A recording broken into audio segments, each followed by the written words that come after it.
हारे। राहुल गांधी अमेठी में हार गए, मैं नहीं था। कैसे हार गए राहुल गांधी बताओ। फिर आप केरल को जाते हैं, केरला को, वहां पर जीतते। क्यों जीतते? क्योंकि 35% मुसलमान है। अमेठी में हार गए, मैं नहीं था, मंदलेस नहीं थी। मगर बोलेंगे नहीं नहीं ओवैसी वहां से गुजरा था, मैं तो गया भी नहीं। आपके 12-13 एमएलए गुजरात से चले गए। क्या यह बात सच नहीं है कि वडगाम के कांग्रेस के जो साबिका एमएलए थे मनी भाई चले गए,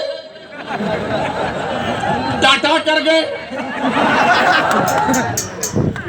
क्या आपके खाने की दुकान पर मनी भाई खाकर गए थे क्या कि भाई यहां पर अच्छा खाना मिलता है, मैं खा के जाऊंगा? मनी भाई चले गए।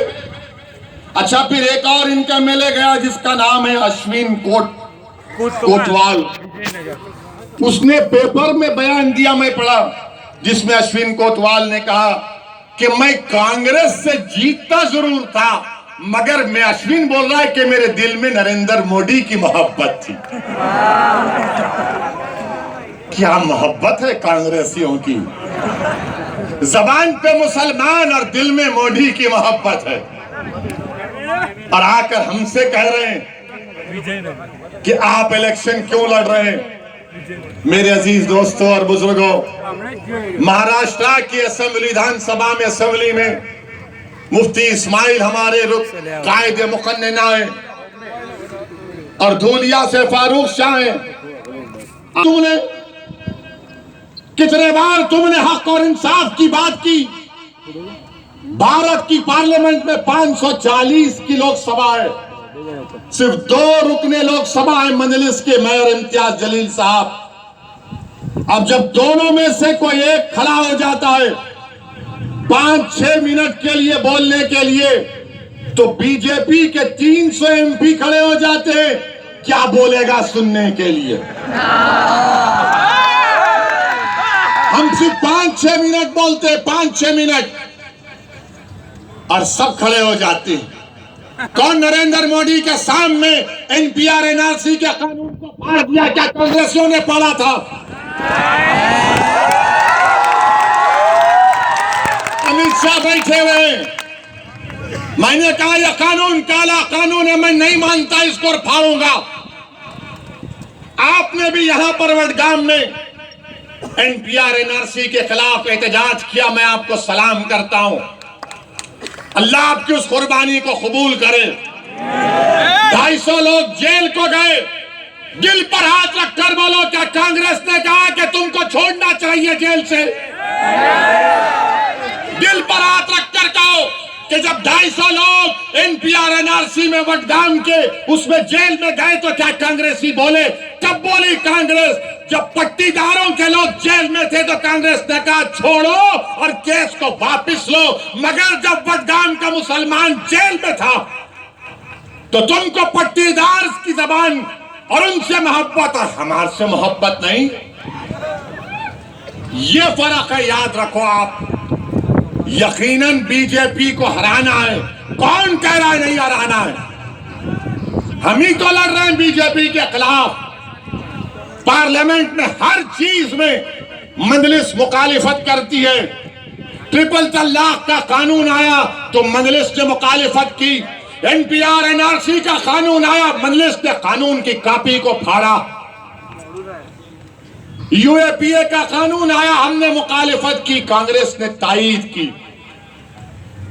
क्या कांग्रेस ने अमित शाह के लाए हुए तरमीमी बिल की तायीद नहीं की? तायीद की। और आज आप हम पर उंगलियां उठाते हैं। मेरे अजीज दोस्तों और बुजुर्गों, मेरी जिंदगी का एक ही मकसद है कि मेरी जमात का पैगाम यही है कि आपके सियासी नुमाइंदे कामयाब होकर जिला परिषद हो, असेंबली हो, पार्लियामेंट हो, जाना चाहिए। आपकी आवाज सुननी चाहिए। अगर आप नहीं आवाज उठाएंगे और सिर्फ कहेंगे कि हम सिर्फ आंसू बहा देंगे। डर कर याद रखिए, आप जमहूरियत में हैं, लोकतंत्र में हैं। आपको अपना हक मिलना चाहिए। और हक कैसे मिलेगा? जब आप अपने वोट से अपनी पार्टी के नुमाइंदों को कामयाब करेंगे। मेरे अजीज दोस्तों और बुजुर्गों, यही मजलिस इत्तेहादुल मुस्लिमीन का पैगाम है। अब मुझे किसी ने पूछा कि ये ज्ञान वापी के नीचे क्या देखना चाह रहे, ताजमहल के नीचे क्या देखना चाह रहे, कुतुब मीनार के नीचे क्या देखना चाह रहे, तो सोशल मीडिया पर मैंने ये पढ़ा, मेरे को नहीं मालूम, वल्लाहु आलम।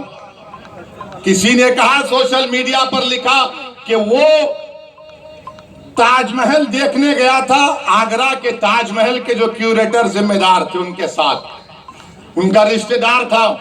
तो उस लड़के ने कहा, लिखता है कि मैं ताजमहल के नीचे जाना चाह रहा था तहखाने में। तो उसको डायरेक्टर ने कहा कि देखो सेल फोन की इजाजत नहीं है, सेल फोन रख दिए। फिर जब नीचे गए तो फिर चेक किया गया कि क्या सेल फोन है, नहीं था। फिर जब दरवाजा खोलने की बात आई तो कहा दरवाजा नहीं खोलेंगे, उस पे गवर्नमेंट ऑफ इंडिया का मोहर है। उनसे कहा गया कान लगाकर सुन लो।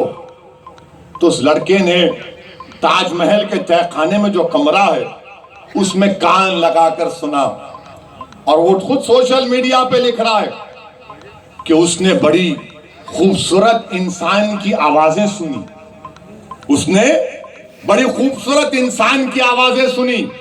और वो क्या कह रहे थे ताजमहल से कि चौकीदार को बोलो नौकरियां नहीं है नौजवानों के पास, चौकीदार को बोलो कि पेट्रोल को कीमतों को कम करें। आवाज सुरीली आवाज आ रही थी कि चौकीदार से बोलो कि महंगाई बहुत बढ़ गई, कम करो। और फिर बाद में आवाज आई कि चौकीदार चोर भी है। ये मैं नहीं, वो तो लिखा है, मुझ पर केस नहीं बुक कर सकते आप, सोशल मीडिया में आया है। ताजमहल के तहखाने में क्या है? अमा यार, हमारे घर में चिराग नहीं जल रहा है गरीबों के, तुमको ताजमहल के तहखाने की फिक्र है, कुतुब मीनार की फिक्र है, तुमको हर चीज की फिक्र है, मगर भारत के गरीबों की फिक्र नहीं। देश के प्रधानमंत्री को अय्यूब पटेल की बेटी की तकलीफ को देखकर देश के प्रधानमंत्री भावुक हो जाते हैं, मगर खंभात और हिम्मतनगर में उन गरीबों को जो धूप में आज अपनी जिंदगी गुजार रहे हैं, जिनके घरों को तोड़ दिया गया, देश के प्रधानमंत्री, क्या आपके आंख में आंसू नहीं आएंगे? क्या आपके आंख में आंसू सिर्फ टीवी कैमरा को देखकर आएंगे? मेरे अजीज दोस्तों और बुजुर्गों, ये भारत की हकीकत है। कब तक है परमिशन? हाँ ठीक है, ठीक है, कोई बात नहीं है। हाँ नहीं नहीं, बारे 10 बजे खत्म करेंगे, क्योंकि अभी थोड़ा बाकी रखेंगे ना। मैं फिर आऊं ना, मत आऊं, फिर आना पड़ेगा ना मुझे। आप तमाम लोग हमारा साथ देंगे ना, आप तमाम लोग वडगाम से मजलिस को कामयाब करेंगे इंशाअल्लाह। जरा हाथ उठाकर बोल दीजिए। मेरे अजीज दोस्तों और बुजुर्गों, मैं आपसे सिर्फ इतना ही कह रहा हूं कि अपनी सियासी आवाज को बनाइए। मेरी जिंदगी का, आपकी जिंदगी का कोई भरोसा नहीं है। जब हम उत्तर प्रदेश में थे तो 6 गोलियां चलाई गई, अल्लाह का करम था, बच गए। तो ये जालिम बोले नहीं, नीचे क्यों चलाए? तो मेरे प्यारे, कभी तुम अपने घर में खुद अपनी बीवी को बोलो कि बेगम मैं गाड़ी में बैठता हूं, जरा मेरे पैर के करीब मार के दिखाओ। एक पटाखा इनको फूटता है तो रात भर नींद नहीं आती। तो बहरहाल अजीज दोस्तों और बुजुर्गों, आपका तहे दिल से शुक्रिया कि आप तशरीफ लाए।